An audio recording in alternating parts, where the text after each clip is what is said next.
am going to present an analysis of the poem Daddy by Sylvia Plath. Daddy, it comprises of 16 5-line stanzas.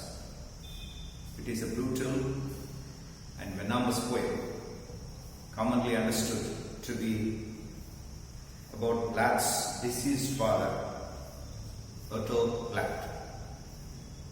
The speaker begins by saying that he does not do anymore, and that she feels like she has been a fool living in a black shoe for 30 years, too timid to either breathe or sneeze. She insists that she needed to kill him. To his father, her father, she refers to, but that he died before she had time. She describes him as heavy, like a bag full of gods, resembling a statue with one big grey toe and its head submerged in the Atlantic Ocean. She remembers that how she at once prayed for his return from death and gives a German utterance of grief which translates literally to "Oh, you." She knows how he comes from a Polish town that was overrun by wars. But one of her Polish friends had told her that there are several towns of that name. Therefore, she cannot uncover his hometown where he put his foot and root. She also discusses how she could never find a way to talk to him. Even before she could speak, he thought every German was him and found that German language obscene. In fact, she felt so distinct from him that she believed herself a Jew being removed from a concentration camp. She started to talk like a Jew, and she believed that she was a Jew, and she started feeling like a Jew. But her similarity was of a gypsy. To further emphasize her fear and distance, she describes him as Luftwaffe. Luftwaffe is nothing but German Air Force, and with a neat moustache and a bright blue Ariel eye. She calls him a Panzer man. Panzer is nothing but a war tank in the Second World War.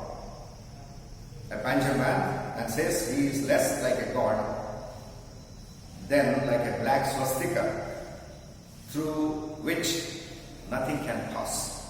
In her mind, every woman adores a fascist.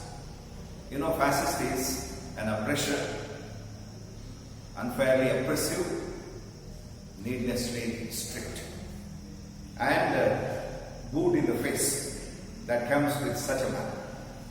When she remembers Daddy, she thinks of him standing at the blackboard with a cleft clean instead of cleft foot, cleft clean chin instead of a cleft foot. However, this transformation does not make him a devil. Instead, he is like a black man who bit pretty red hair in two. He died when she was 10, and she tried to join him in death when she was 20. When that attempt failed, she was glued back together. At this time, she realized herself, of course, and she made a model of Daddy and gave him both a Mein Kampf look and a love of rag and the screw. She promises him that she is finally through. And the telephone has been taken off the hook. The voices can no longer get through her. She considers that if she has killed one man, she has in fact killed two. Comparing him to a vampire, she remembers how he drank her blood for a year, but then realizes the duration was closer to 7 years. She tells him he can lie back now. There is a stake in his heart, and the villagers who despise him now and celebrate his death by dancing on his corpse. She concludes by announcing, "Daddy, Daddy, you bastard, I am through." Daddy, is perhaps Sylvia Plath's best known poem. It has elicited a variety of distinct reactions, from feminism praise of its unadulterated rage towards male dominance to weariness at his usage of Holocaust imagery. It's been reviewed and criticized by hundreds of scholars, and is upheld as one of the best example of confessional poetry.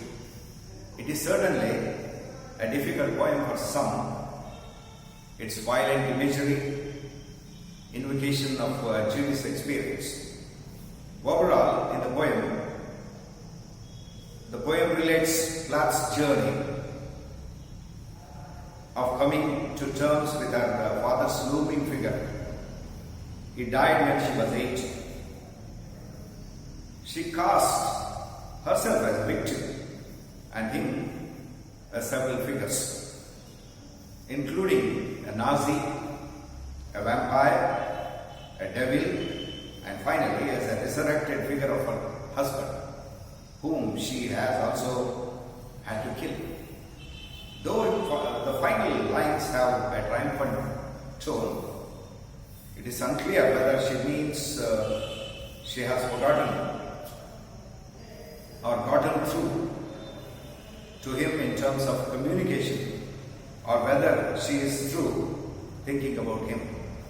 Plath explained a poem briefly in BBC interview, and this poem is spoken by a girl with an Electra complex.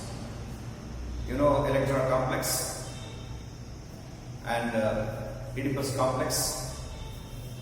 Those two were presented by Sigmund Freud, a well-known scientist. Her father died while she thought he was God. Her case is complicated by the fact that her father was also a Nazi, and her mother was very possibly part Jewish. In the daughter, the two straits marry and paralyze each other. She has to act out the awful legal allegory once over before she is free of it. In other words, contradiction is at the heart of the poem's meaning.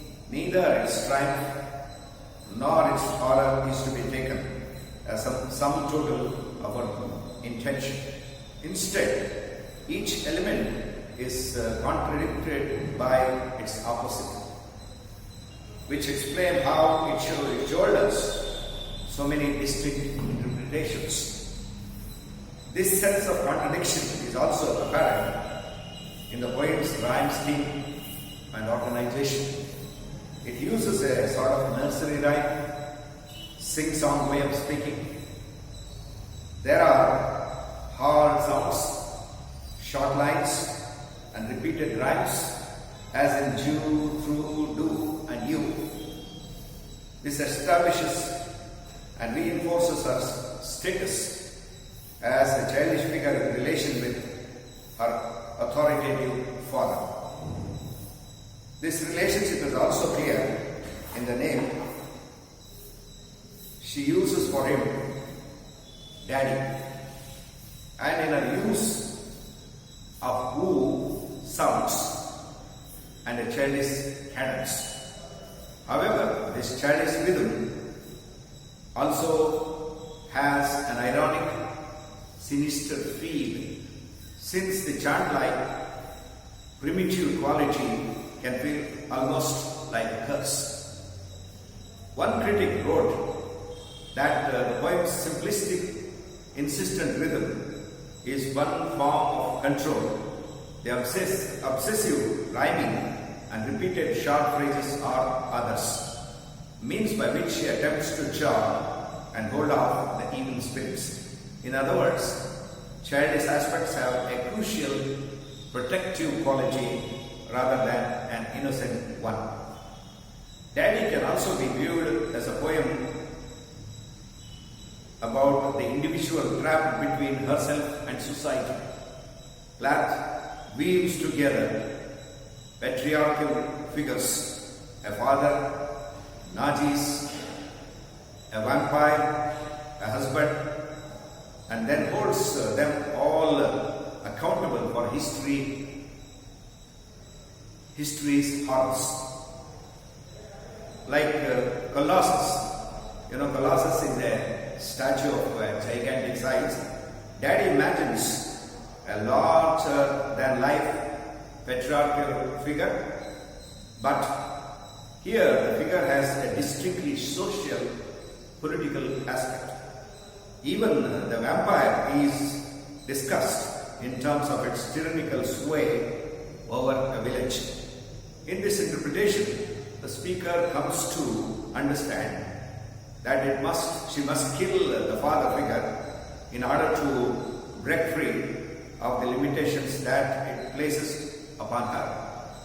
In particular, these limitations can be understood as patriarchal forces that enforce a strict gender structure. It has the feel of an exorcism, an act of purification. And yet the journey is not that easy. She realizes what she has to do, but it requires a sort of hysteria. In order to succeed, she must have complete control. Since she fears she will be destroyed unless she totally annihilates her antagonist. The question about the poem's confessional, autobiographical content is also worth exploring. The poem does not exactly conform to Plath's biography, and her above cited explanation suggests that it is a carefully constructed fiction. And yet its ambivalence towards male figures does correspondence to the time of its composition. She wrote it soon after learning that her husband, Ted Hughes, had left her for another woman. Further, the mention of a suicide attempt links the poem to her life. However, some critics have suggested that this poem is actually an allegorical representation of her fears of creative paralysis and her attempt to slow off the male muse. Stephen Gould Axelrod writes that at a basic level, Daddy concerns its own violent, transgressive birth as a text. Its origin in a culture that regards its illegitimate a judgment the speaker hurls back onto the patriarch himself when she labels him a bastard. The father is perceived as an object and as a mythical figure, many of them in fact, and never really attains any real human dimensions. It is less a person than a stifling force that puts its foot in her face to silence her. So this is about the poem Daddy by Sylvia Plath. Both confessional and autobiographical poem.